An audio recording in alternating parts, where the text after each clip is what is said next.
Okay guys, ganito po mag-encode. So, pag nakapasok na po kayo sa account niyo, punta lang po kayo sa cash in. Ayan. So, ito po yung cash in. Meron po nakalagay dyan na e-wallet. Ito po yung gagamitin natin sa pag-purchase ng package mamaya at or kung bibili ka po doon sa store. So, after nyo po cash in, click nyo lang po yan. So, lagay nyo lang po yung amount, example 1,000. Yung reference number po, iyan po yung reference number ng payment ninyo. Example, nag-payment po kayo ng GCash. Ayan, so lalabas po yung ano niyan. So, pag GCash po yung pinayment natin, so automatic, meron pong reference number yung screenshot which is i-upload nyo naman po dito yung screenshot. So, for example, nag-upload po kayo dito ng picture, ayan. So, so GCash, kung napapansin nyo, meron siyang reference number. Ayan, so yan po ilalagay nyo po dito, yung last 6 digit lang po. Ayan, last 6 digit.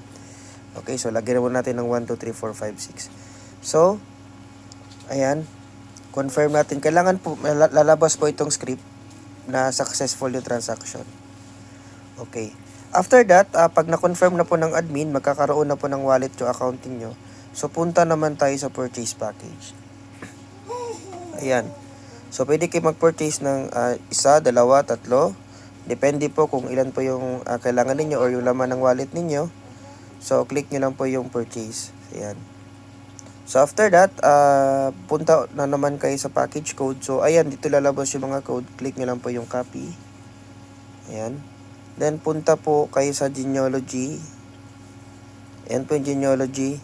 So, click nyo lang po yung vacant ninyo. So, kung nahihirapan po kayong magbaba, so we have search po. Pwede nyo po i-search yung username kung saan nyo po gusto ilagay. Kung alam nyo po yung username. So, ayan, kung meron pong vacant na slot dyan, ayan. So, lagay nyo lang po dyan. Ayan, username. Ayan, full name. So, example lang po to So, lagay natin yung email. So, password.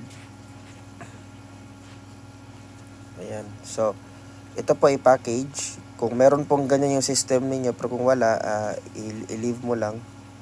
Ayan. So, click submit.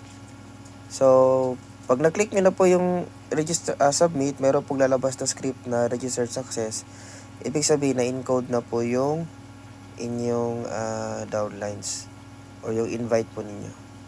So, ganun lang po kadali guys mag-encode.